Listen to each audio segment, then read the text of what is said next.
I sent 3,255 Upwork proposals, and here's how I got clients. Why proposals feel broken for most freelancers. If you've ever sent a proposal on Upwork and felt confident about it, only to hear absolutely nothing back, this video is for you. You read the job carefully, you scroll up and down 3 times to make sure you didn't miss a thing. You customize your opening line so it doesn't sound generic, and you tweak the wording so it sounds friendly but professional. You adjust the price just in case, and you hit the submit button. And then you wait.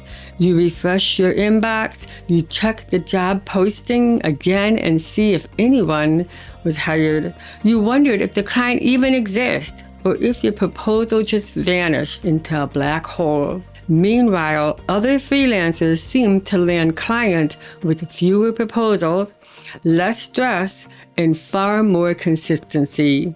They are not sending dozens a day. They are not constantly rewriting templates, and somehow they still get booked. So the real question isn't, how do I write better proposals? It's this. Why do some proposals turn into interviews and long-term clients while others disappear entirely?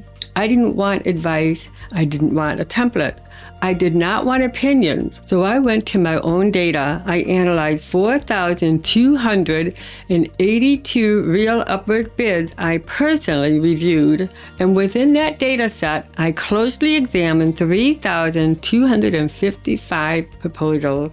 I personally sent these during focus bidding period. Then I compared those results against 15 plus years of my contract history and over $1 million earned on Upwork, and what I found completely changed how I think about proposals, because proposals did not win clients, alignment does. Part 1, the most damaging proposal myth. Here's the myth most every freelancer believes at some point. If I just write better proposals, I will get more clients. It sounds logical, it feels fair, and it's only partial true. My proposal data showed something uncomfortable. Strong proposals still failed when sent to the wrong jobs. Average proposals still won when sent to the right ones. So that means that proposal itself wasn't the deciding factor. The job context was.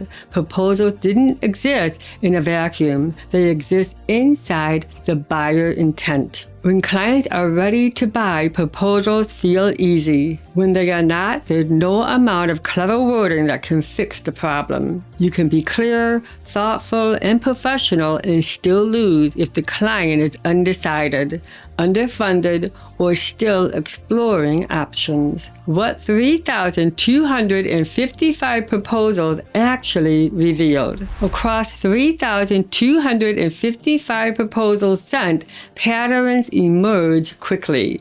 Most proposals failed for the same reason. They were sent into low-intent jobs. Low-intent jobs had vague descriptions, exploratory language, undefined scope, budget uncertainty, just seeing what's possible mentality. These jobs often sounded interesting on the surface but lacked commitment underneath. Those proposals produced silent, no outcome, high-intent jobs behaved very differently.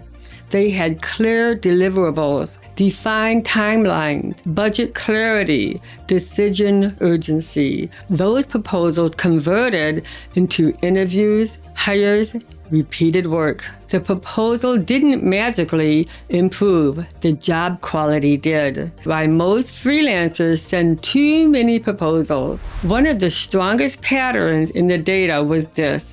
Freelancers send proposals relatively. They chase new listings, easy-looking jobs, and quick wins. Whatever feels active, but activity is not opportunity. My proposal stats showed that sending more proposals in low-intent categories actually reduced response rate, confidence, and long-term outcome. The problem wasn't the effort, it was the direction. The freelancer who converted consistently did something different. They sent fewer proposals, but only when the client already knew what they wanted. Problem was urgent, and the category had proven conversion history. They weren't trying to win everything. They were trying to win the right thing. Part number 4, the proposal filter that changed everything. Over time, the data forced me to simplify.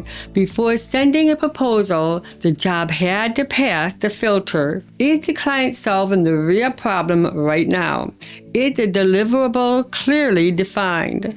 Does this category convert in my historical data? If the answer was not yes, the proposal did not get sent. This eliminated hundreds of wasted bids, and more importantly, it eliminated emotional burnout. No more guessing, no more maybe this one will work. Just intentional bidding. Part number 5, the categories that converted best. Within my data set, the highest converting proposals consistently came from website development, video, which include animation, whiteboard, explainer videos. And why? Because clients in these categories understand the value, have deadlines, have downstream work planned. These were not just maybe clients, they were buyers. They weren't asking if they should hire, they were deciding who to hire. Part number 6, why proposals feel difficult when they shouldn't. If proposals feel exhausted, the data points to one conclusion: you're bidding in the wrong environment. In high-intent categories, clients read carefully. Interviews feel conversational. Decisions happen quickly. In low-intent categories, everything feels like resistance. Every proposal feels uphill. Nothing feels clear. The proposal did not change, the environment did. Part number 7, how to send fewer proposals and get more clients. The winning system was simple. Choose one proven category, bid only inside that category, send fewer, more intentional proposals, let job history stack. That's when proposals stop feeling like rejection machines and start acting like client magnets. Momentum did not come from volume. It came from consistency in the right place. Part 8, what 3,255 proposals taught me about confidence. One expected insight from the data. Low intent bidding damages confidence. Silence doesn't teach you anything. It just creates doubt. You start second guessing your pricing, your wording, and your skills. High intent bidding gives you signals, a clear yes or a clear no, a clear next step. That clarity changes how you show up in proposals and in interviews. Part number 9, why proposals still matter. Proposals don't disappear once you gain traction. They train your profile. Every bid reinforces a category signal. Every interview strengthens it.